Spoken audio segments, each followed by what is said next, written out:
this part of the video, you've got the live unedited edition. Home Gadget Geeks Thursday night. It's the 31st of August. We're at the very end of the month. And it's 8 p.m. in the Central Time Zone, 9 Eastern. If you got this any other time than that, you've got the recorded version. And that's okay. Hang tight. You're on our live page. And we edit these down, not very much, and post them over there at theaverageguy.tv. Already saw Brian checking in. Ken is checking in as well. Of course, I got Marv Bee with me. Hey, Marv. How are you? Hey, how are you? Good. You're safe. Everything's good there in, I am safe. Florida. Okay, well that's good. That's good to see. There's some models that have that thing whipping back around. It's just one. Whatever. We're used to it. You really are, aren't you? It's literally a couple times a year, right?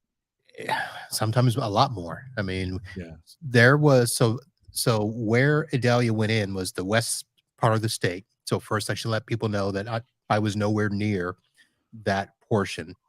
But that part of the state, I believe it was 2016 or 15 or maybe even earlier, 4 hurricanes in a row hit right in that area, named Charlie, Daniel, something, and Frank. I mean, it was hilarious all in one summer. Wow. Yeah. Well, it's Florida. I mean, you gotta be ready for that, right? Yep. Yeah. Yeah. Well, we're glad that you are safe, and you know, it's you're prepared for it though, right? You're ready to go. Your backups are all set. You got a generator. We got backups, generators. We got although I need one at the office. That's we have to figure that out. And we're gonna get a standby at the house, one of the big old good. Yeah, I was just talking with Ed Sullivan about that. He's got one of the big Generacs. Generac? Is that right? Yeah, there's Generac and one of the others, Reliant or something. He's got one of those, and he's got a whole house. You know, whole house switches over, and well, I guaranteed we would never lose power again by buying a generator. So it's, you know, it will never. That generator will sit in my garage. I'll start it once a month just to make sure. Treat gas, you know, it's every 6 months. Treat the gas with something. So Jim Shoemaker's checking in. Jim, good to see you. But that'll pretty much guarantee we'll never lose power. So, all right. Well, we got some stuff to talk about. You've got a ridiculous new toy to talk about, which is unbelievable. All right, let's do this thing. Here we go. This is the Average Guy Network, and you have found Home Gadget Geeks show number 583 with guest Marv Bee, recorded on August 31st, 2023. Here on Home Gadget Geeks, we cover all the favorite tech gadgets that find their way into your home, news, reviews, product updates, and conversation, all for the average tech guy. I'm your host, Jim Collison, broadcasting live from the AverageGuy.tv studios here in a beautiful Bellevue, Nebraska. Smoky. I'm kind of looking forward to the winter when we can put these fires out up north and out west. And my throat has been scratchy all summer. It's like, Marv, it's like we're smoking a pack of cigarettes every day. Are you getting the little haze and dust? You know, do you actually see it? Yeah. This blue moon, or this full moon that we had last night that everybody's been talking about, it was like orange here. So it's so hazy, and it just kind of gets to the back of your throat. I'll be excited for winter to get those fires put out for sure. And I'm sure those Canadians will be happy to have those put out. Are people walking around wearing masks? No, it's never going to happen in Nebraska. Not ever again. Nope, not ever again. That will never happen. Anyways, we'll get some better weather coming up. Spring or fall is on its way. We'll post the show with some world-class show notes and some links to some things that you're going to want to run out and buy. I'm telling you, Marv's got something that you're going to want to buy this weekend. I'll have a link to it out at theaverageguy.tv. Big thanks to Shane Dyer, who joined us 2 weeks ago from Era Green. Talked a little bit about that, and I always think of it as a 3D water printer for your lawn. It was kind of interesting what they got going on there. But Shane, thanks for coming on. Big thanks to our Patreon subscribers as well. If you're getting value from the podcast and you want to give back, easiest way to do that's on Patreon. Check it out, theaverageguy.tv/Patreon. Marv, you're back on. You've got some gadgets to talk about tonight. You know what I forgot to do in the pre-show is the drink preview. I brought mine. What do you got? Sam Adams, what? Well, I got to finish up the summer ale. So I've got Oktoberfest in the fridge, but I gotta finish up the summer ale. I do too. Yeah, and I bought 6 and I still have 4 and I just haven't quite gotten into it. So, but I too am going through I've got lemon ginger or a ginger lemon rattler from Boulevard. Yeah, a little sweet lemon. So you and I feeling the same way, a little end of summer, Yeah. kind of something to wet your whistle. And the kids drained the summer shandy that I had. I had some Line and Kugel's summer shandy. That one out last weekend. And so we're out of those. Some Oktoberfest. I think I got some Heinekens left in there. I always got Guinness in there. But do you really want to drink? Are you a Guinness guy? Do you like Guinness at all? I did drink Guinness years ago. I went through this phase where I was drinking things like Guinness and Grolsch and Oh yeah. the original Yeah. Heineken, Uh-huh. the thick Yeah. hearty beers. Yeah. Yeah. Yeah. Yeah. Brian in the chat says both of those sound refreshing, the ones we're drinking. There's something about a good dark hearty beer. We have a local place called Pint Nine, and they have what's called an OSO, OSO. And it's a thick, chocolatey coffee, delicious. And I went there with some friends. They're like, I can't drink it in the summer. And I'm like, oh, I'll drink it any day, any day. It's It's like a super good. milkshake. It's super good. Yeah. Well, we forgot to do the beer pour in the pre-show. I just wanted to get to it, but Marv, thanks for coming on Yeah. tonight. Okay, let's get right to it. I talked Well, to it a little bit. Before we get started with my Okay. stuff, I Yeah. want to say the sprinkler show. Yeah. I wish I'd have known about that last summer because we spent about $1,000 to redo our traditional Rainbird sprinkler heads. Yeah. Yeah. And we've got, I don't know, probably 25, 30 of them, both front and back. And then I spent like $700 on the wireless controller. Oh yeah. Yeah. So Yeah. for a few hundred more bucks, I could have got that thing. Yeah. And it would have been But awesome. could you've gotten away with one, or No. would you? Yeah, No. you were gonna need so. I probably would need 3. Yeah, so base price about $2,000 and then Right. $250 ahead. So you're at 2,500. He was offering like a $500 discount for Yeah. us. So you're still at about $2,000 for that. yeah, but it still would have been nice to have Right. that. And 1 in Yeah. front, 2 in back, because we've got our backyard, we've got a pool in the middle, and then we've got sections of grass by trees and bushes and the wife's garden. It's all that. Would you monkey with the app all the time trying to get the watering just No. perfect? Would that once you got it set, would you leave it? I would just That's leave my concern. just because you could see yourself out there going, "Oh, I got 2 inches of the driveway. Let me move this I thing." know. I got 2 drops on the driveway. Let's see if I can pull it in a little bit to Yeah. make sure, right? I am crazy that way. I just don't yeah. Yeah, But I it saw would be myself. nice because the wife's car, well, her left side gets water, my right side gets water. We water half the street. Yeah. Um, Yeah. It's so so frustrating. All those things he said is right. If you haven't listened to it, go back and listen to 582 yeah, and with Shane Dyer. He's right on all those. You get all those heads on the outside of the lawn, right on the perimeter, and then they never actually water the lawn. They're right. watering your sidewalk or shooting out in the street or whatever, and you're always monkeying with the heads. In your area, like the winter is really hard on the sprinkler systems here in the Midwest. Like everybody breaks 2 or 3 heads in the winter out here because of the snow and snow blowers and some of those kinds of things. Is that any different in Florida? Do the sprinkler heads last any longer down there? No, they don't. But it's different because our water table is so low, our lawns are so rough that sprinkler heads just get hit by mowers and stuff all the time, and it's just the ground is not great for those types of systems, and they get broken all the time. Yeah. I almost pulled the trigger right after the show. I looked at it and I thought I just need one. I could DIY it. And I thought about digging the trench and I was like, I'm just gonna I'm not at this time. I go back and forth on this desire because then I'm just like, I'm just gonna use more water. I told my daughter I would use less water, kind of thing. So the question I had for him was, Yeah. could you retrofit an existing system with maybe one to start it? and would it still work with your existing system, Yeah. and kind of bring them in stages? Because Yeah. that's the whole problem, is do you have to rip it all out? Right. Right. Yeah. Well, I guess it would depend on the size of the line, where the lines are running, Yeah. some of those.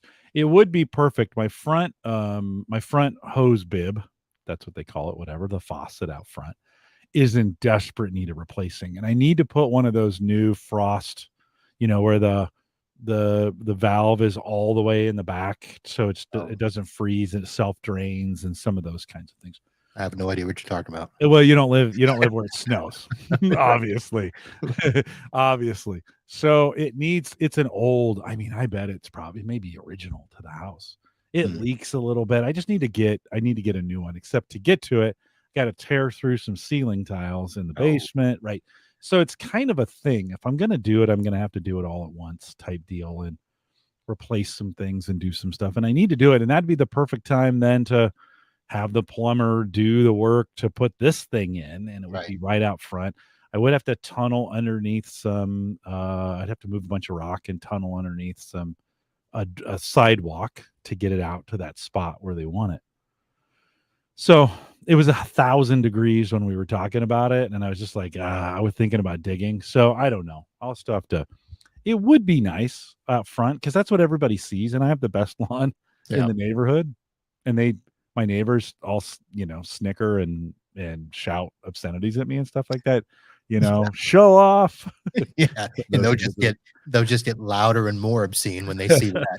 oh, they'll lose their minds. Are you kidding? They'll lose their minds. If you want to check it out, Irrigreen, IRRIGREEN. He did mention he'd give you there was a discount associated with it.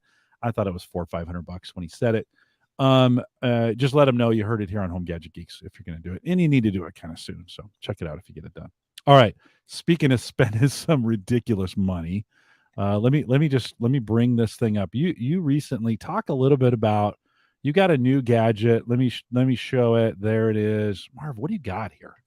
Yeah, this is called the Net Ally Cyberscope, and it's basically an upgrade of their existing Etherscope tool, which is what I use to go on site and diagnose networks. I can test connections, test cables, verify services. I can get an IP address. I can test services to servers. I can test Wi-Fi.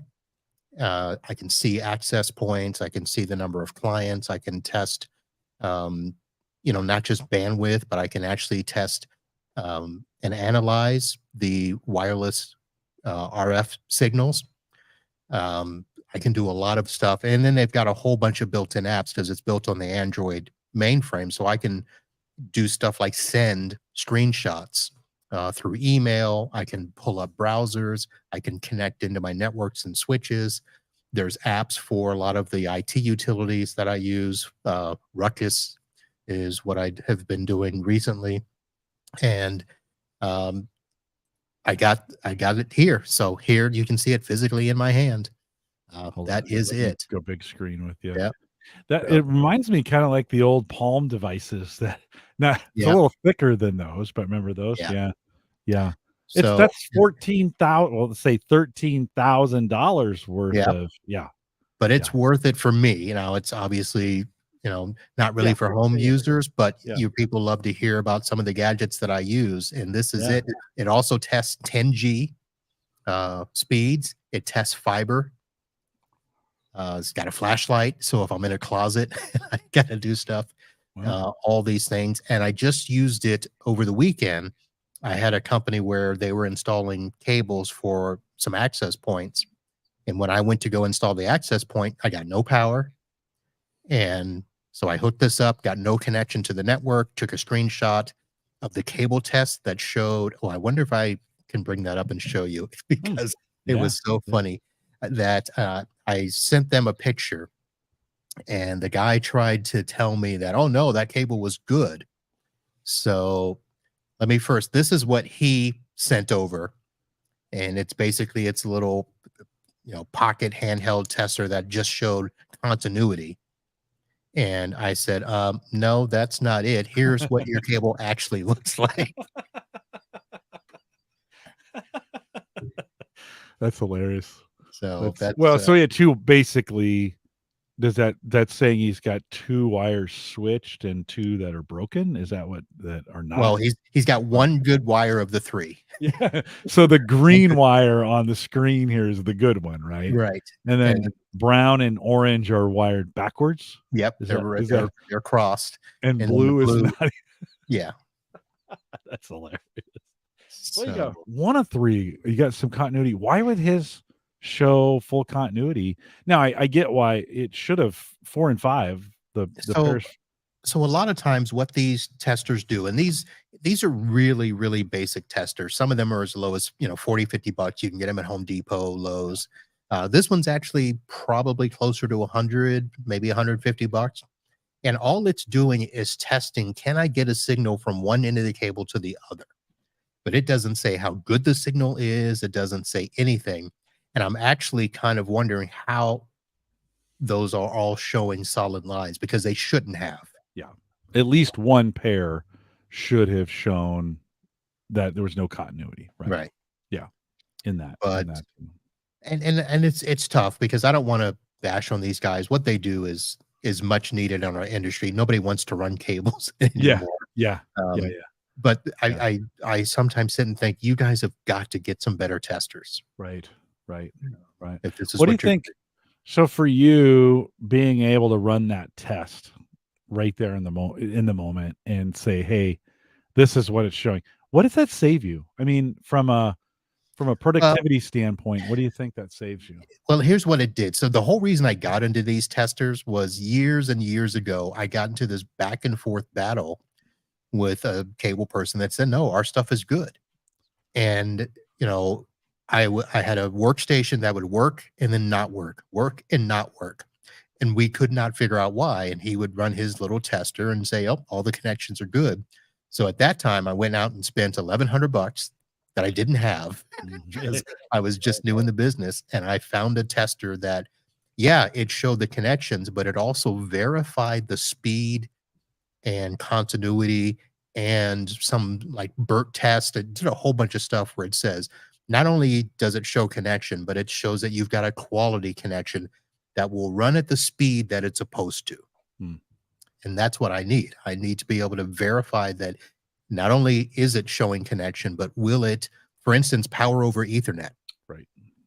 This will verify that I'm getting true power and what the wattage is over that wire. So if I need to have something, at 20 watts, I can prove that that cable was supported. Yeah. It saves me a ton in back and forth with somebody. Yeah. Yeah. That's what I would think. Yeah. And that's really the biggest key. Now, sometimes I'll show up, like I've got a person that I use where I'll show up towards the end of their installation. And I don't even let them do their testing anymore. And they're fine. They're like, Marv's here. Let him go and test all the connections and Yeah. stuff. Right on. And, Right on. that time in testing saves me from having to call them back out later. Well, it saves them too. Like they don't have to go. I mean, you're going to be like, "Hey, this isn't working. This is," and then get right to it, Yep. right? And they don't have to invest in a testing device, although they probably should. Right. But you're there. You're trying to make sure that's working because the equipment. The worst thing is you get there, the equipment's not working. The customer's all like, "Hey, Right. what are you doing here?" Right? They don't Yep. care And I got to call them. that it was the Hey, wiring guys. yeah. Yeah. Yeah. Yeah. So the other thing with this, and the reason that it's called the Cyberscope, is that it actually has a built-in in-map tool, which will go out and check for open ports and vulnerabilities in things like routers and servers and stuff like that. Now, I'm not a big in-map person, so I've got to go and learn some of these things, but that's what these companies now need to do, or what we as IT professionals, where we need to go in, and prove that the network is secure from a cyber attack or whatever. So if I can go in and connect this device, and here's what it looks like when it's on, with all the apps and stuff, and I can go in, hit an in map, and I can run hey, show me the top 100 ports open on the network, Yeah. and it'll go and scan for the top 100 ports. It does a HTTP password auditing. Hmm. It'll do a broadcast DHCP discover. So if we've got people that they're getting an IP address, but for some reason they're not on the network, well, we can go out and see, well, are there all of a sudden did somebody bring in a Wi-Fi router that's acting as a DHCP server and hijacking the network? Yeah. So all those types of things I'll be able to Yeah. do. Would that be for you? Is that kind of an additional service that you add on to what you're doing with customers? Is that kind of the way that works? So for my regular customers that are under what we call a managed service agreement, Mhm. no, it's just part of what we do. What it has done is it has allowed for me to provide a network auditing service to other technicians where they have issues and they need stuff done and tested on their network. And they're like, Marv, can you come in and do this? And I'll be like, yeah, you know, for $500 or $1,000, depending on the Yeah. size of the network, I can just Yeah. show up with this, plug it in, Right. and audit their Right. network. Do they need to give you some I'm assuming to get on their network, you've got to get some authorization or something to get on it, right? Not necessarily. So I can get on and see every physical device on there.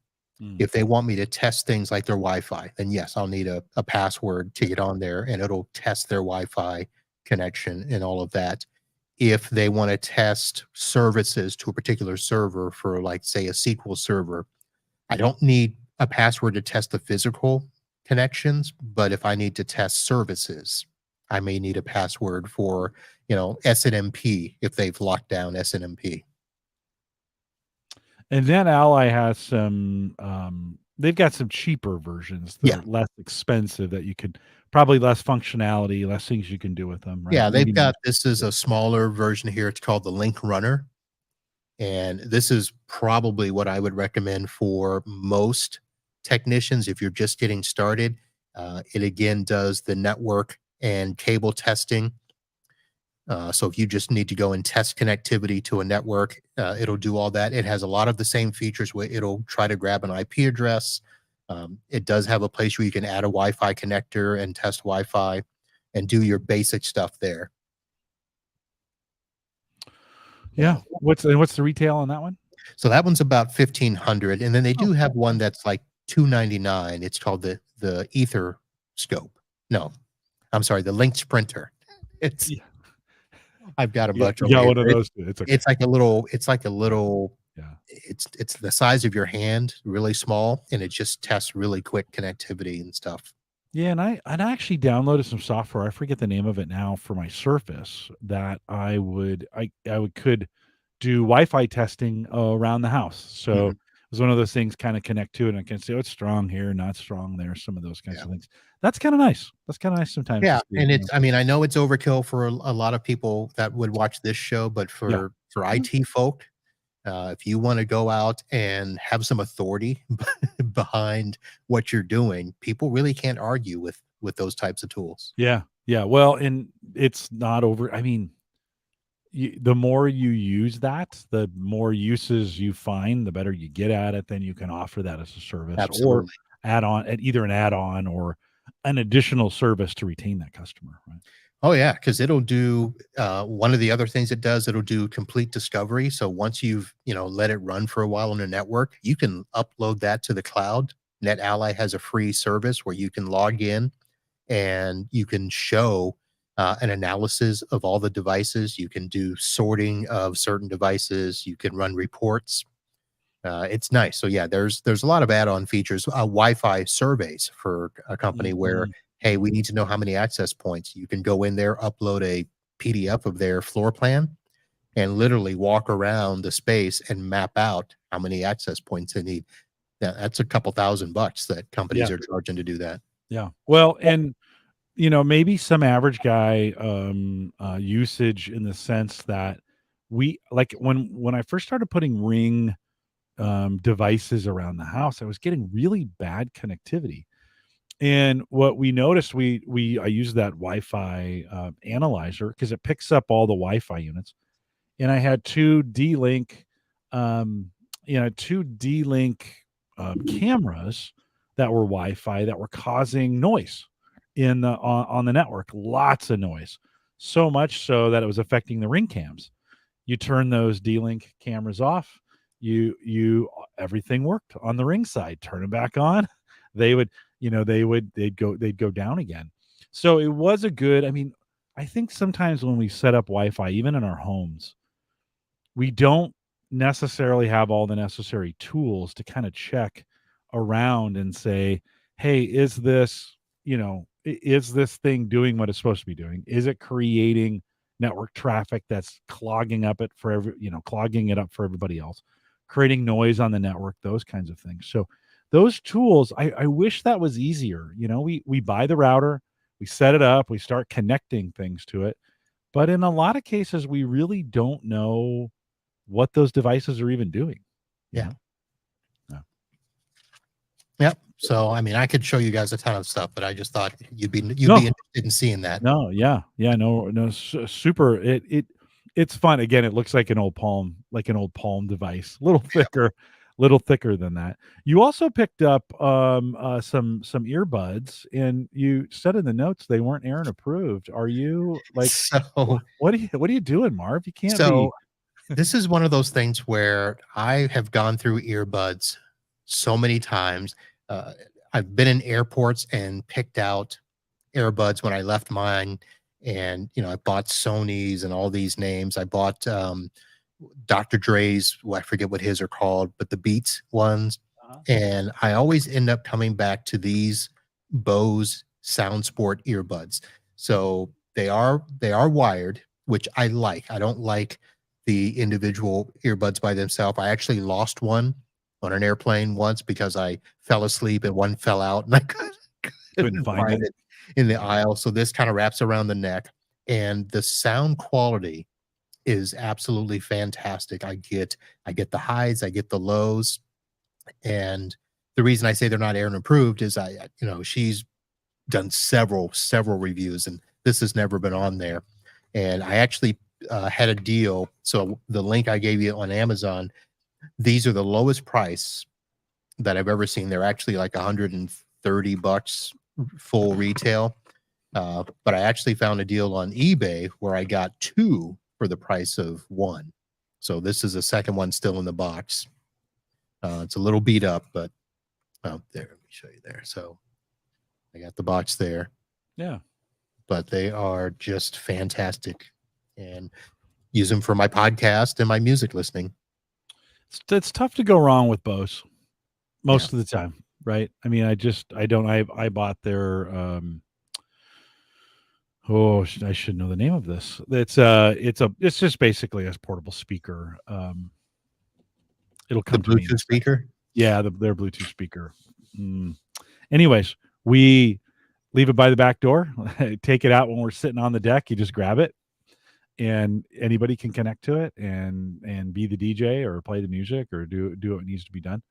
And it sounds really good. It's hard to go. It's a little pricey. I bought the 25s, the over the ear noise canceling. As soon as I bought mine, they came out with the with the A Lady in it or the Google thing in it, right? As soon as I bought them, like it was the next month. I'm like, but it's tough to go wrong with Bose. Don't you think? Yeah. One thing I've learned over the years, so I of course went through all the stages growing up with trying to buy cheap and listening to ads, just as good as such and such. And I finally got to the point of saying, well, if you're just as good as such and such, why wouldn't I just buy such and such?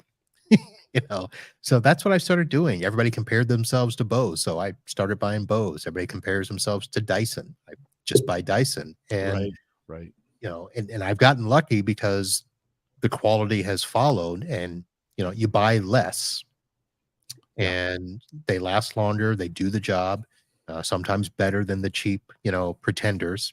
Right. So that's what I do. Yeah. No, it's smart move. I really struggle with that because I go to buy those, the most expensive, and then I see the price, and right before I go to buy it, I'm like, I can't do this. I walk away from it, and then I see the cheap ones, and I'm like, no, I'm not going to buy those either.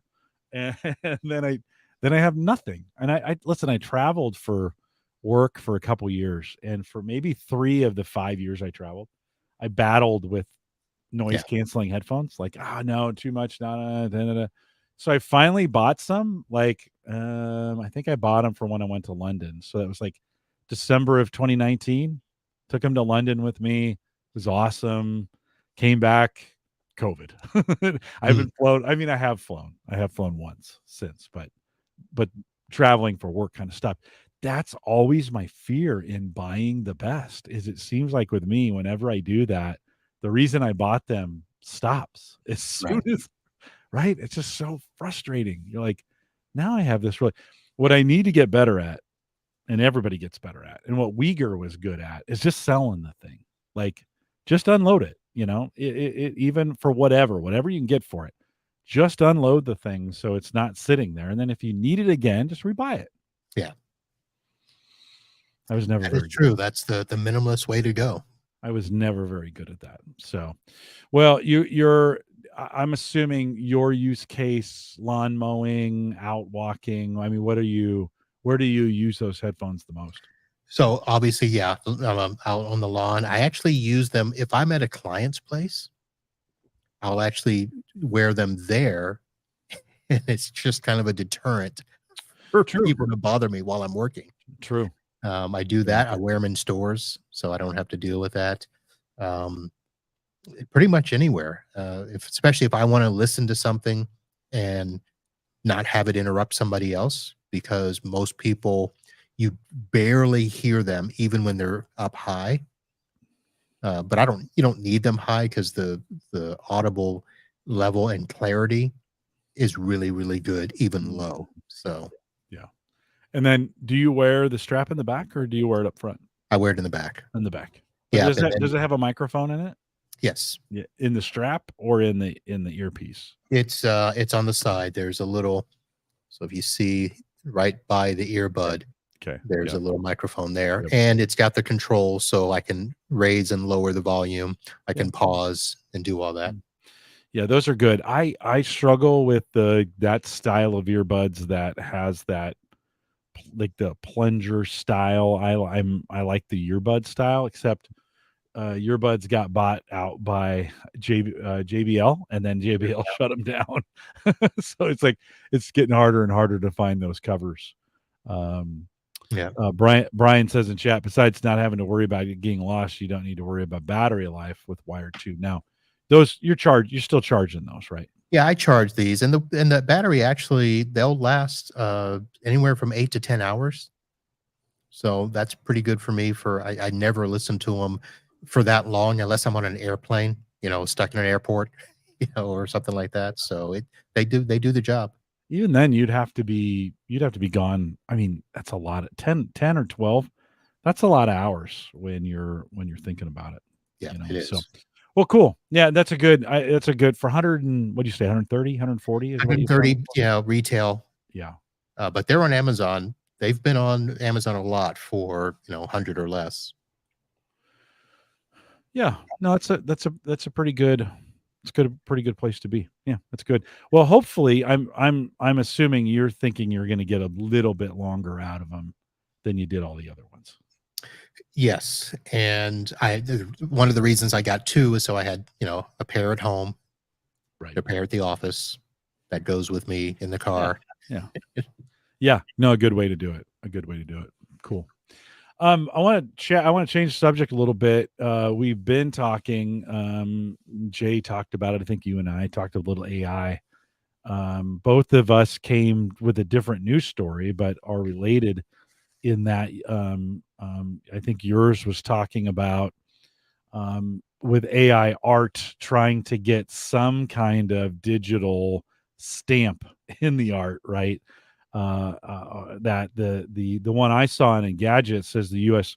Copyright Office opens public comments on AI and content ownership, right? So it says the U.S. Copyright Office wants your thoughts on generative AI and who can theoretically be declared to own its outputs. The technology has increasingly commanded the legal system's attention.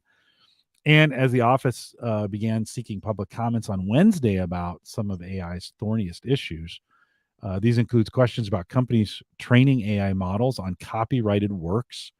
I work for a company called Gallup. That's happening to our content right now, right? So that's happening. And I can't comment any more than that. The company's training AI models on copyrighted works, the copyright eligibility of AI generated content, along with liability and infringing on it, and how to handle machine made outputs mimicking human artists' work.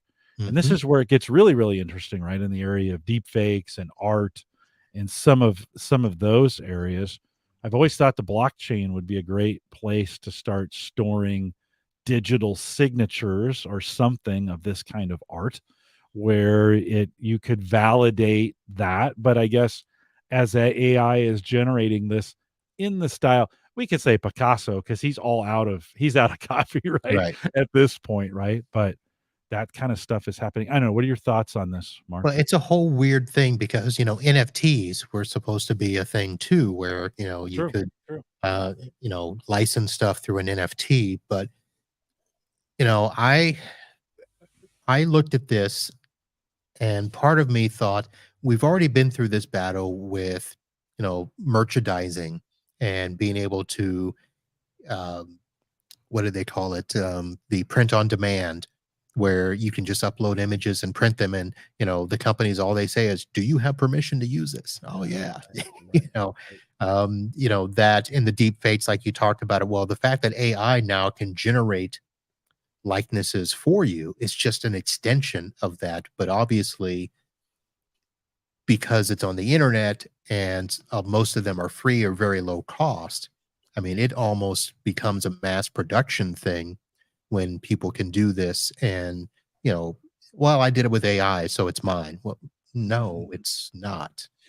Yeah, I kind of wonder. This takes me back to the old days of MP3 stealing, MP3 music, yeah, right? EDM and music and yeah, LimeWire and Pirate Bay and some of those sites, right? Where these Napster. MP3 Napster, yeah, these exactly these MP3s being, people burning them from physical media, whether it was a CD or an album or whatever. There were some folks still in those days making them from vinyl, and so I've made it. Now I can share it. It's digital.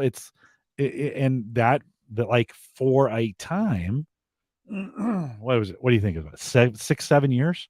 MP3s just ran rampant on the Yeah, internet, right? You could get them anywhere, and then they started cracking down. yeah. And it seemed like, does it feel like to you, this is what it feels like to me, that we're like in year 2 of maybe 7, where it's the wild, wild west and anything goes. I don't know, what Yeah, you it's gonna be that way. I think they're gonna have to come up with a governing body. The music industry had the what is it, the RIA, that could go after and do that. We already YouTube and any social media stuff, if you throw music up, there are organizations that literally scour the internet for every video that gets uploaded to see if there's music behind it. Mhm. So it's going to have to be something like that where you're going to have image scrubbers, when people are posting, Yeah. that they're going to check that image and be like, that looks like you may have misused it. We thought that may be impossible with music, and then the technology proved otherwise, and Right. it got good, and then it got really good, and now it's scary good, like, It's too you know good because I've actually had to stop putting music in because sometimes it sounds like something Right. else, and Yeah. so I'm like, "You know what? I'm not even gonna bother Yeah. with it." Yeah. Yeah, I've quit altogether, doing it. I remember I was out at a public event, and I was streaming, and there was music, like, in the next county, and it picked it up type deal, and it got demonetized, or Right. they blanked the whole thing out, Yeah, whatever. It was a copyright claims Yeah, and it all. was a while ago. I mean, this was in the early days of it, but I'm wondering. The article continues. It says the issue the office hopes to address is the required degree of human authorship to register a copyright on otherwise AI driven content. We also have to think through not just what if I create it with, is everything created from AI of in some kind of violation? Or are there some AI works that are actually copyrightable themselves. I mean, this isn't going to be a complicated, because you could create works with AI that are original. Well, here's Right? the thing. Can So you? when you don't do a ton of podcast art and covers and stuff, No. I do. I'll go out and grab, my guest pictures with their logo, and I'll go into Canva and do stuff. And now Canva is in one of those situations where they use, pictures from Pixabay and I forget what the other one is. There's two Pexels that they use, which are just galleries of images. Now you can pay to use images, or you can use free images, but it's going to be the same thing as that, where people go into Canva to create art and pictures and mugs and T-shirts, and Yeah. somebody somewhere someday is going to be like, hey, that wasn't designed for you to use it there. This article goes on to say, the one I'm quoting from in Gadget, am I violating, like, because I'm reading their article? I don't know. The question, they say, the critical question appears to be whether the work, in quotes, is basically one of human authorship, with the computer merely being an assisting instrument, or whether the traditional elements of authorship in the work, literary, literary, artistic, or musical expression, or elements of selection, arrangement, etc., were actually conceived and executed not by man but by machine. This is going to be, the legal side of this is going to be super interesting, because it completely, now, an artist, let's take Picasso, because he's long gone and his stuff is all in, what did he do you ever think his stuff was 100% original, or did he see something, or maybe another artist's Inspired. rendition of that inspired, yeah, that, ooh, I like that word, inspired, because the AI may be inspired by the style of something and Right. create something completely unique, right? Yep. um we do this all the time. I mean, as humans, we do this all the time with things we say that we've learned. We don't credit everything we've said, and very little of the things we do say are actually original to us. We don't credit every single thing we say, you Right. know. We quote people all the time. Yeah. Yeah. Well, I have a quote that says, the first time I said that it's been said, the second time I say, I like to say, the third time I say, I've always said, and then it becomes mine, right? Yep. After you said it three times. So it just gets, this just gets really, really sticky, I think, when it comes down to, and I know there's even some AI generated music that we haven't, I mean, we've kind of been focusing on the visual aspect of things, but what if we begin to say, write me a song, and it does that? Well, we've heard that, and we've seen, who was it? They've done Johnny Cash, um, Elvis. They've been, hey, create a song and sing it in the voice of, and then you think Johnny Cash has, created a Yeah. new song. So, Yeah. but yeah, it's going to be that, Yeah. where somebody will say, take a song and use my voice, Mhm. and then let me promote it as me. So AI is going to put us in a very precarious spot for the next, I don't know, decade. The article goes on to say, although the issue is far from resolved, there's the understatement of the year. Several cases have hinted at where the boundaries may fall. For example, the office said in February that the human-made text and layout arrangements from a partially AI-generated graphic novel were copyrightable, but the works of Midjourney generated images were not. Hmm. But on the other hand, a federal judge recently rejected an attempt to register AI generated art, which had no human intervention other than it's citing a text prompt.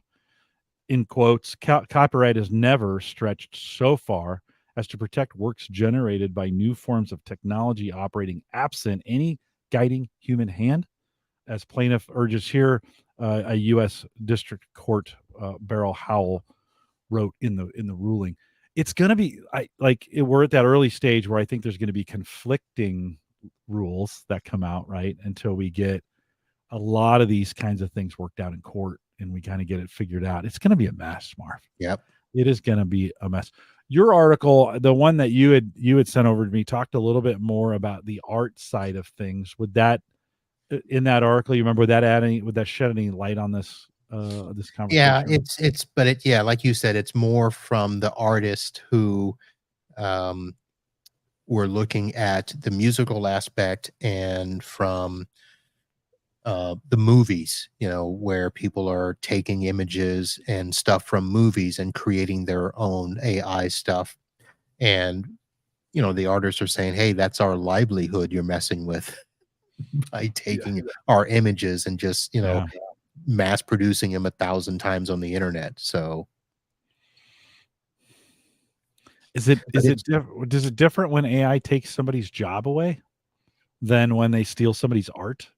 Like, I that is going to be a thing, because everybody's talked about, is AI going to take your job? And most people are like, well, no, because there still needs to be this human element that has to check yeah. AI. Yeah. Yeah. But if you think about it, I mean, let's see, did you and Dave talk about this in a show where, people are thinking that podcasts will be replaced, podcasters will Mm. be replaced by, AI generated content with a voice and stuff. And so there's a there's a there's a place where I can see that if you, look other places on YouTube where we're broadcasting now, you can tell that there are videos created by somebody just simply generating something in Chat GPT and then creating an artificial voice to read it, Mhm. and they just throw some images up there, and that's the video Do you that's think the getting AI generated. is generating those images for him too? Because I've seen the cartoon ones where,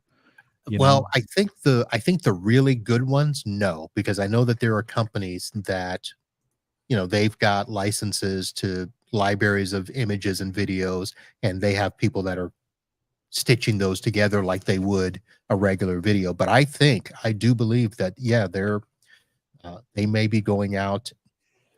Let me say this: I know of a tech person that started throwing up things on LinkedIn. And I remember I watched a few, and they were just little like 2, 3 minute commercials of their company and services and stuff. Hey, if you want to check for cybersecurity. And I'm sitting there listening. I'm like, wait a minute, that doesn't sound like that person. yeah, That sounds like a Chat GPT script. yeah, yeah, And so it's going to be interesting, because we're going to use the tool, but the question is, can we use it verbatim? right. And is what we're getting from it basically pulled from a script in somebody's copyrighted literary art? It's sort of a thing. Yeah, yeah. Well, because if a human did that, I mean, if a human went into a book and just copied it out, it would be plagiarism, right? I Right. mean, we would call him on that. And so I think there's some, Yeah. Brian says in chat, he says, we're seeing that in the school systems too, right? Challenges with AI and how much is a student's work versus that of AI. I listen, I would be a terrible high school student right now Oh, with yeah. it, because I would just it would it's too easy to go out there and one of the things I heard, I was listening to a podcast, maybe it was Windows Weekly with Paul Thurrott and now Richard Campbell. And I think Rich said you can tell the AI to have an opinion. So, you say, "Hey, talk about these things and then have an opinion." And that's the first time, because we've always said, and it'll even say sometimes, I can't have an opinion. Right. And now you can tell it. I want you to have an opinion. So that's kind of interesting. The other addition to Open AI, the chat GPT 3.5, that the free model, I haven't paid for the 4.0 yet, but you can now add 1,500 characters about you to it, and it'll kind of use that pre-query if you're asking things about you. So you can kind of put a short bio in. A short's probably not the word, but a bio in Right. and some other things, and it knows some things about you. I was complaining early on that the thing with ChatGPT that really makes it weak is it doesn't have a sense of the user, right? No. And oftentimes, I'd love to feed it in all my podcast stuff, my voice, my true voice, and then say, write this in my voice, you know?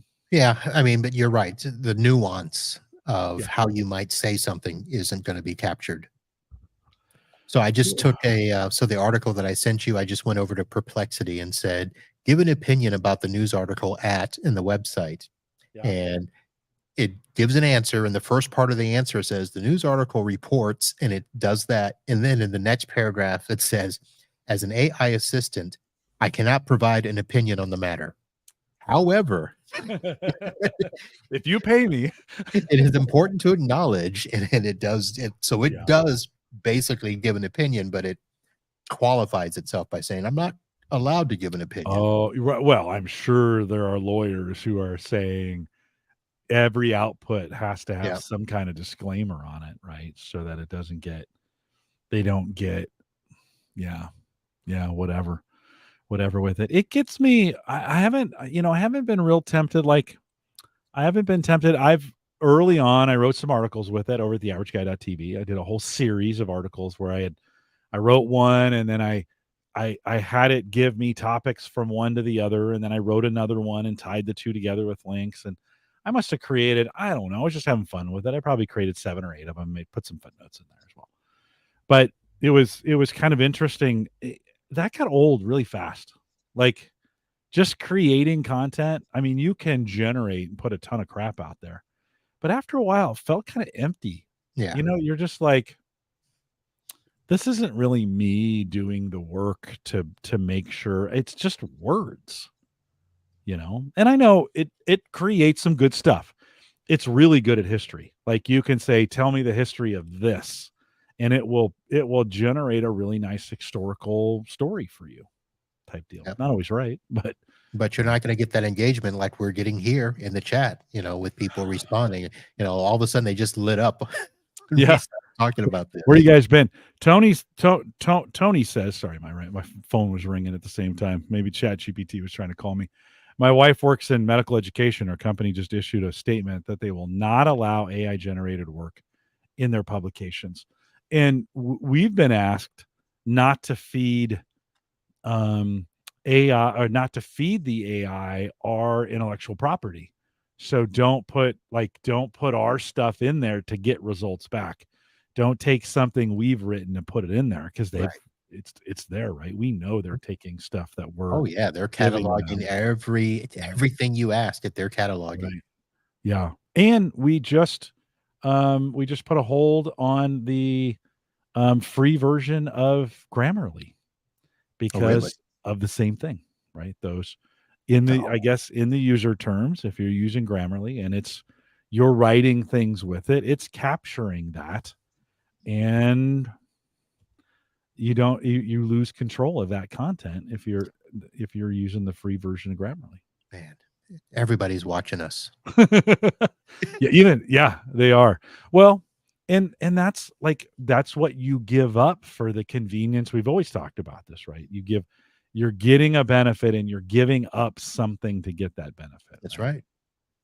If you're not paying for the product, you are the product. Exactly. Yeah.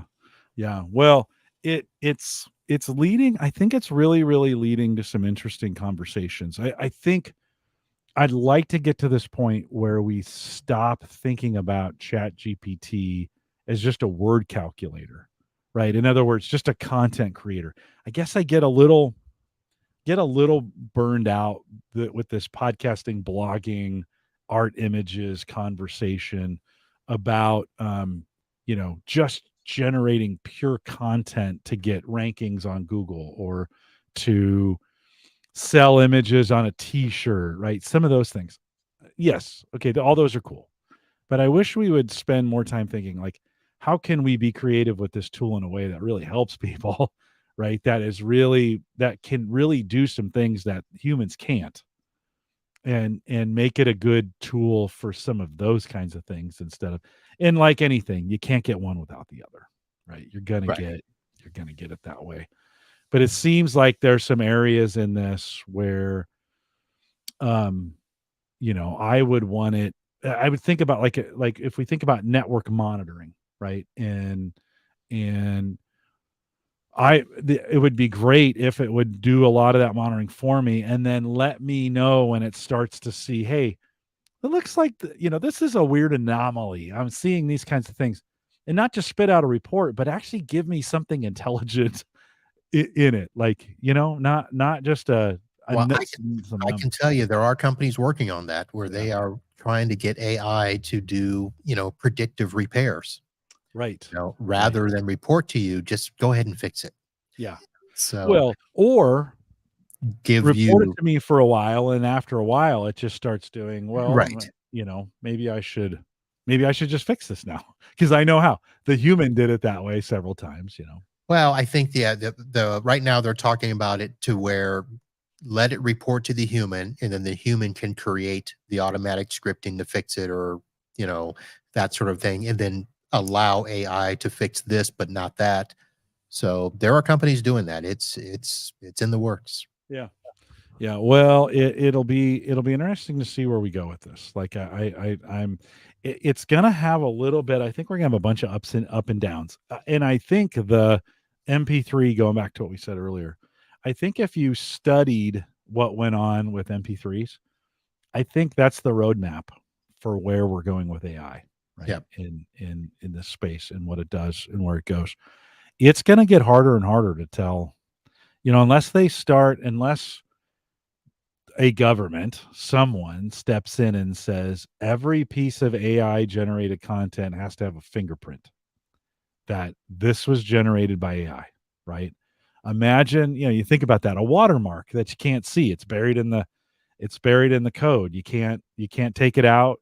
It's this text was created by AI. Well, it'll be interesting because most of AI right now is just a glorified Google search Yeah. Yeah. to the rest of the internet. So what they probably will end up doing, at least this is part of my thought process, is that every website is going to have that embedded fingerprint. So right now, AI will report Mhm. what sources it used. Yeah. Well, it'll be a way to where it may not be able to collate or curate those sources unless Yeah. it goes through a process, Yeah. which would be interesting because you could see websites closing themselves off to, yeah, we can't Yeah. allow AI to crawl this website. Yeah. Yeah. Yeah. Well, that'd get the tinfoil hat wearers all up in arms too. Like, the conspiracies. You're just wanting to track. Yeah. You know, you're just wanting to track this or put a signature on it. There's no more free speech in there, and some of those kinds of things that come out of it. But I do think that could be both a solution and a hindrance of a digital watermark on any content that's yours. I write a blog post, it gets a digital content. Now, if I've stolen that from somebody else and put my own digital, well, that's even worse because then they can track it back, right? Yeah. Yeah. Track it back to me. So yeah, yeah. Well, there'll be AI checking the AI before we There will be. Yes.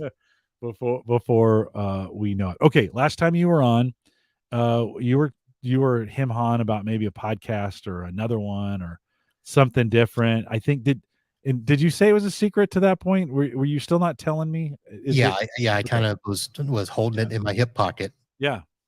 but So are you willing to talk about it now? Is yeah, it it's okay? out. Okay. It's out. What do we And have? What's it what's your is new it is podcast? it is a new personal podcast, and it is called Uncle Marv's Unhealthy Podcast.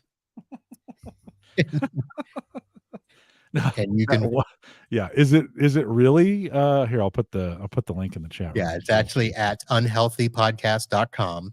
And I'm still tinkering with the formula, but I've been going back and forth for about a year, maybe 18 months on trying to do something where I did a podcast that would talk about my personal journey with some of the things that I was not necessarily struggling with, but things that, I wanted to talk about and I didn't have, the open communication with the wife to talk about, "Hey, I need to lose a few pounds." And she's like, "Yeah, okay."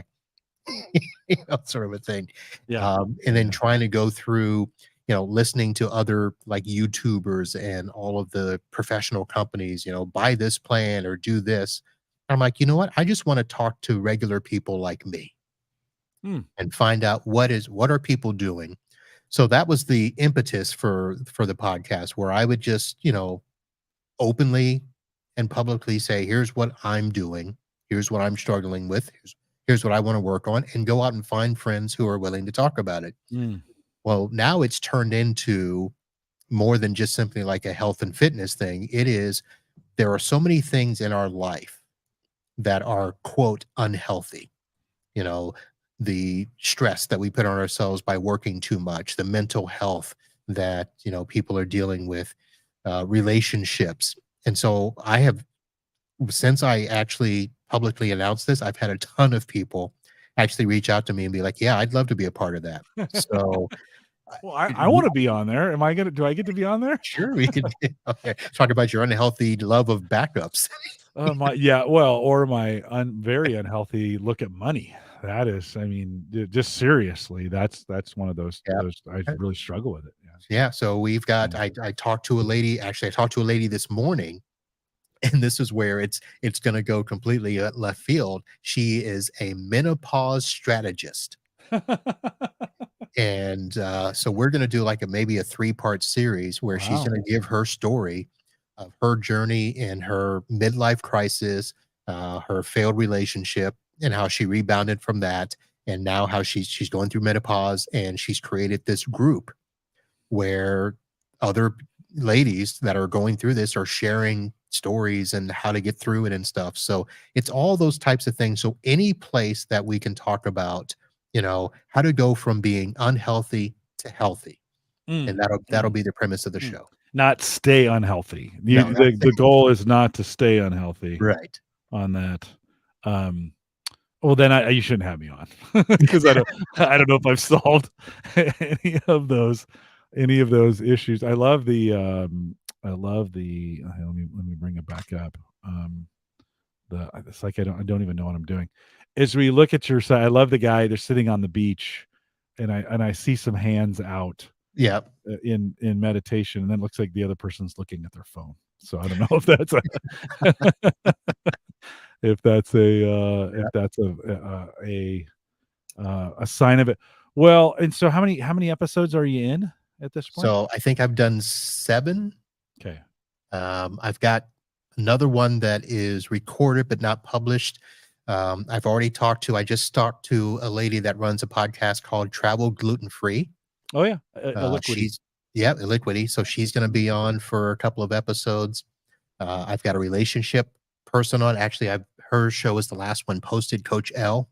We're going to do a 7-part series on Wow, relationships. wow, wow. So, Well, my okay. my sister-in-law is going to come on. She's a recently certified Ayurveda specialist. What is that? Sorry, what So is that? Ayurveda, let Yeah. me see if I can get this straight. It's basically a new type of looking at health from a holistic, mental, and physical Okay. mindset. So, Okay.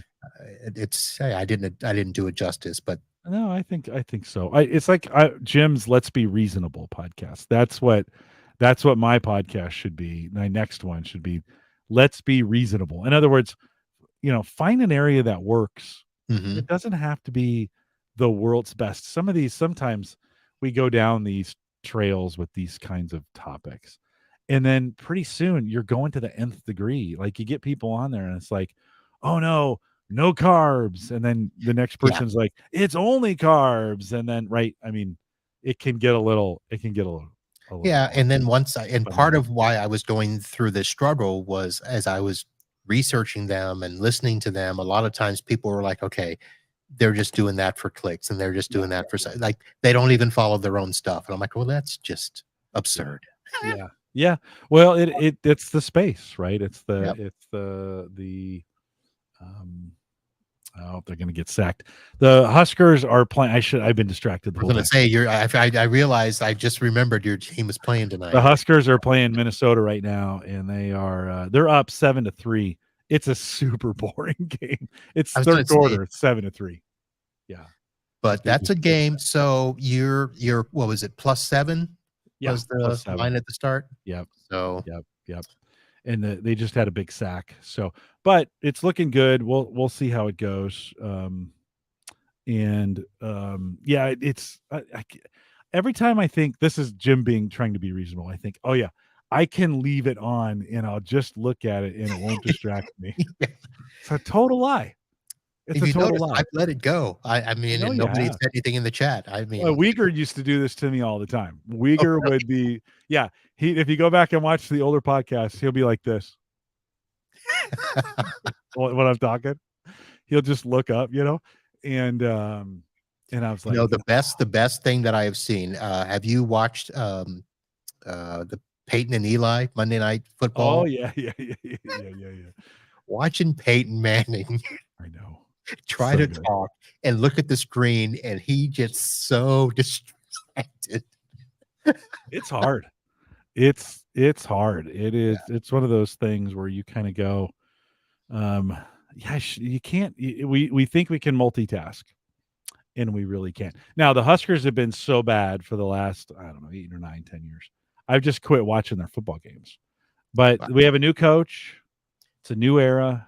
Yeah. There's but your last coach was supposed to be the savior, Scott Frost. He was. Yeah, Scott Frost was supposed to be. He was supposed to be. Yeah, he had that miracle season down there in your neck of the woods, or at least in Florida at UCF. And they came with high hopes, but didn't really work out. The Golden Boy got run out of town. Well, that's going to be our goal this year is to we finally think we have a coach and a team that put us back on that. Florida State, by the way. Okay. Yeah. A lot of similarities between Florida State and Nebraska. Yeah. Like both storied programs in the 90s, both, doing national championship kind of stuff. And Florida's in the same boat, kind of. It's been a while. It has. And we that used to be my team, and the wife, she's already made comments. She goes, "We're not going to be able to watch the game together this year, are we?" I said, "Not if they win." Yeah. Marv, on your new podcast, what's success for you on this thing? Like how are you measuring success? I think for now I'm not going to measure it. Okay. My goal is to see if I can have the show go for a year. And at that point, I'll look and see, have I grown? I think the bottom line is, I know that there is when you talk about measuring podcasts in terms of downloads, I want to get to, I think if I can average 100 downloads per episode, or let me rephrase that. I use Simplecast as my host, and they actually have a figure where they count unique listeners per week. So it doesn't matter what the download numbers are. I want to get 100 unique listeners per week. Okay. And get an engagement to where people are like, "Hey, can we call in and ask questions?" Yeah. And I want to get that. So once I get to that point, then we'll see. Okay. I think it's a good thing to go into, even if you're just doing it for fun. It's a good thing to say, hey, what am I trying to get out of this thing? Because if you go in, you can only do things so long before, for free, or is like for fun. Right. Even for fun wears out after a while. Right. So the first reason I did it was I needed to find a way to make myself accountable. Yeah. Without committing to like a person or a company, And I said, I'm going to lose 10 pounds by this date. Well, I'm almost there. So I basically have 2 pounds to go. Good. In a week and a half. So that's good. So I'm going to try to figure out another goal, because I want to keep this tied to a personal journey, as well as bringing on other people and talking about their journeys. Are you finding those interviews to be interesting to you? Yes. It's odd. I mean, like, talking to the people, even in the pre-chat, because I do a pre-chat with all of them Mhm. before they come on, Mhm. and hearing the excitement in their voice Yeah. was, Yeah. like, "Oh, like, we can talk about that?" I'm like, "Sure." Yeah. And so, Yeah. there is an excitement that, you know, I haven't had with the other podcasts in a while. I mean, I get excitement there, but, this newness, I think, Yeah. Yeah. is where it's at. Yeah. Good for you. Good for you. Give it a listen if you can take on how episodes an hour. How long are you? What? No, they're more in the 30 to 45-minute Okay. range. Okay. So a half of this. Check it out, unhealthypodcast.com. I love that. I love that name. It's a good name. It And sticks. everybody has said, "Why don't you give it a more positive name?" Yeah. And I'm like, "'Cause Yeah. then you don't wanna click it." No, right. Exactly. Exactly. Yeah, and I'm kind of in that coaching space where I get to interview all these coaches. And it's just a ton of fun. I've done 3 this week, and it's just a ton of fun to be in that space because those people, they're genuinely excited, and I am too. I mean, I love the subject, and they're genuinely excited about what they have to say, and it's kind of fun that infectious optimism kind of hopefully starts rubbing off on you. Yep. So good. Well, Marv, thanks for coming out tonight. Always great to have you on the podcast, and good luck. We'll see I don't let you get too far away. You're a good interview for Home Gadget Geeks. So thanks for coming on tonight. Well, thanks for asking me, and I'm glad I found some topics that your listeners, Well, like. we'll see about that. I like them, but we'll see if they like them. If what's your email address if they didn't like them? No, just kidding. Just kidding. Just just just info@unclemarv.com. yeah. Send all your complaints there. If you want to join us, can you hang for 1 second, Sure. Marv? Can you hang out? Okay. If you want to join us in the Discord group, if you got some conversations you want to have, it's just a good group of folks out there. theaverageguy.tv/discord. Leave us a message at homegadgetgeeks.com. There's a little blue button over there, and you can leave a 30-second message, and we'll put you on the show. Kyle's done that before. You could too. Just put it on. Just give me a call. Love to hear it. Just send me an email after you've done that, jim@theaverageguy.tv, so I make sure and I go out and check that. Don't forget theaverageguy.tv, both web and media hosting powered by Maple Grove Partners. Get secure, reliable, high-speed hosting from people that you know and you trust. Of course, that's Christian. Check it out. Plans still starting at $10, maplegrovepartners.com. And I do know Christian will not make a really dumb roughing the passer penalty like Nebraska just made when it was 3rd and 9 and they were going to get the ball back. Oh, Nebraska. Anyways, let's see. I think I went through this and that. Rate, review, subscribe, all that other good stuff. We are live every Thursday, 8 p.m. Central, 9 Eastern, out here at theaverageguy.tv/live. Speaking of that, next Thursday, Paul Brandon is back. And if you've been listening to the show for any length of time, Paul, and he's a friend of the show, and he's going to have some super interesting things to talk about, just like Marv did tonight. So come out and join us for Paul next Thursday. That's the 7th. Christian's coming back. I have another guest, Lucas Haderman from Smart Rent, and he talks about technologies that you need if you're going to have rental properties, Mm. like how to use all these home gadgets as a renter to help in that process, not spying on your renties. We'll get more from him when he gets on here as well. Bob and Ryan are coming back. And then Dave McCabe's going to join me on the 12th. Dave will be back. So we got some guests lined up. You could be here too. For those listening live, thanks for coming out, Brian. Always appreciate your comments at the end of the show. And with that, we'll say goodbye, everybody. See you. Marv, football. Yep, it's that time. I never do this. I got to turn it off. I've never watched a football. I've never watched anything. Well, it's maybe not never, but I thought, okay, I'll try it tonight. It was okay. I should. So Kim had to remind me because Florida State plays LSU Sunday night. Okay. Oh, wow.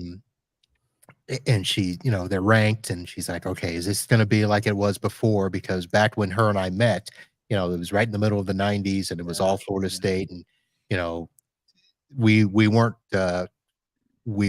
had just started dating, and she's like, I couldn't call you during the games, I couldn't do all this, and our wedding. This is Oh, no. Is this the unhealthy podcast we're having right now? Yeah, this will be part of the unhealthy podcast. So we had our wedding on a Saturday afternoon, Okay. and I had scheduled everything based on the Florida State football Oh game. my gosh. And something happened to where there was a delay in the game. And so the game was on inside, and our vows were scheduled to happen at like 5 o'clock. Well, the game went late. And I'm like, we can't start. The game's not over. She And still it went was through with funny. it? She's like, but it's a blowout. They were Yeah. winning like 40-10 or Yeah. something. And I'm like, but Yeah. it's not the end of the game. Oh, man. So Uh, yeah. No, I understand. I understand. I have a unhealthy relationship with it, and I have trouble. For the NFL, I've completely stopped watching it live. I just watch the highlights, and it's so much less stressful for me to watch the highlights, even if I don't know what the score is. So right. it's not like I only watch it if I know the score. It just is easier for me to watch the 10-minute version of the whole game on YouTube than to watch the whole game. Interesting. So Yeah. when I was doing fantasy football, I signed up for the NFL Red Zone. And, where we just watch the scoring, every touchdown from every game, and they would Yeah. only show Yeah. teams when they're in the red zone and Yeah. stuff. Yeah. Yeah. That actually turned out to be so much better than trying to watch games Yeah. when it came to Yeah. fantasy football. Right. Well, I Right. haven't done fantasy football in years. Yeah. We still watch red zone because Yeah. it's just Yeah. better to watch. And Yeah. You just get it's like you just get there's so much unnecessary stuff right. and I think the highlights just have less drama. When they set these, when it's live, they set this all up with so much drama. The announcers and it's just drama.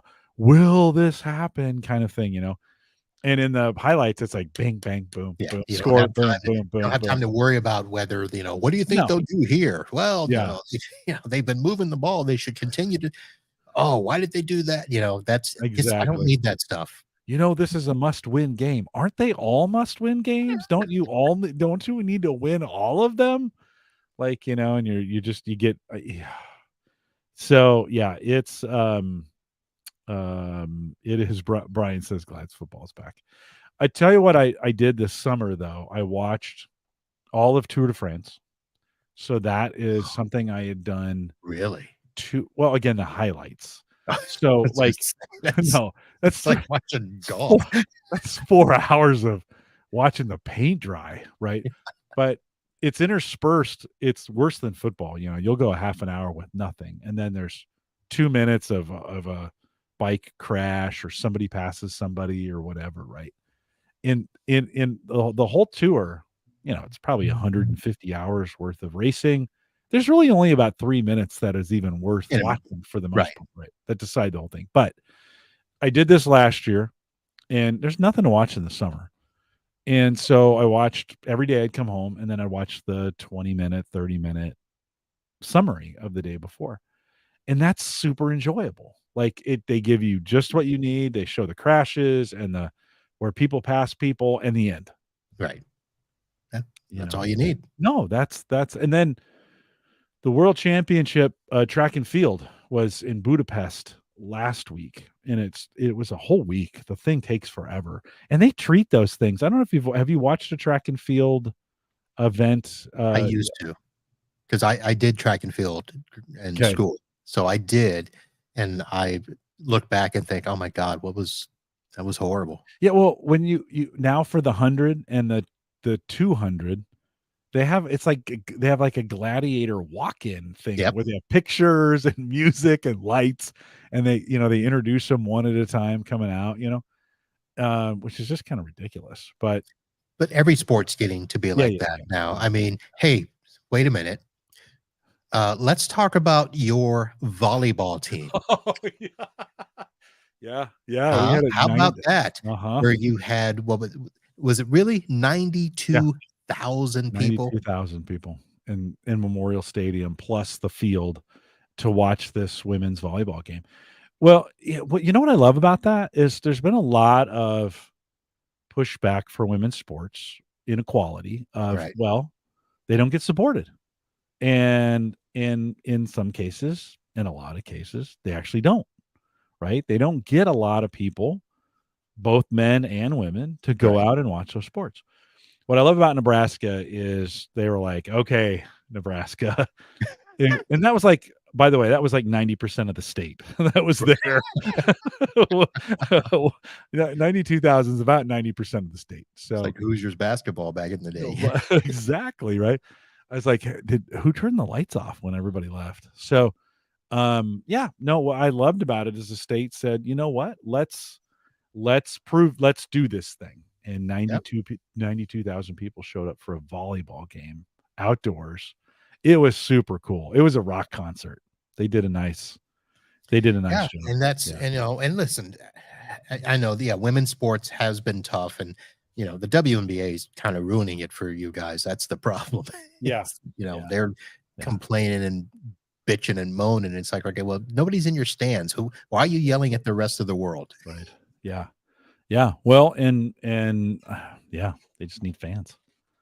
Somebody you gotta create a compelling, product that people come out and watch, Yeah, So, in Nebraska, we have football and volleyball. And volleyball, this wasn't like we just invented volleyball in the state of Nebraska yeah, this year. that's been building for you It guys. it has been, I mean, and they've been national champions for years. I Yeah, mean, they were national champions back when the football team was national champions. So that was, 30 years ago, whatever.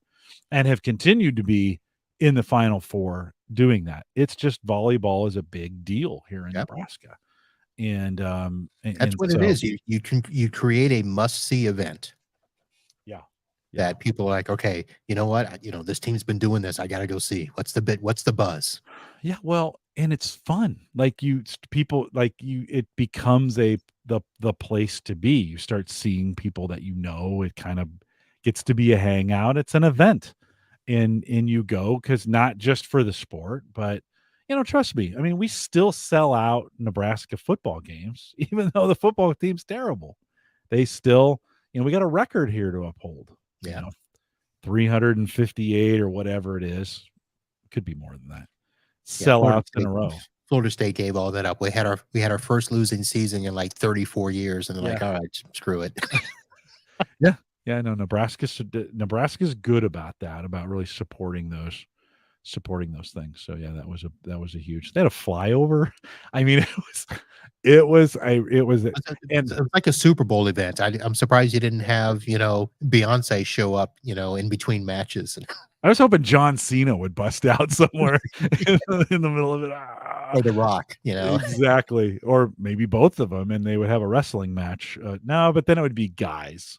So we wouldn't. They had the tunnel walk. Nebraska football players have this tunnel walk. They come out Right. of the facility and in. And the ladies did the exact same thing, and I can only imagine. I mean, here in Nebraska to do the tunnel walk, that's a big freaking deal. Like, Mhm.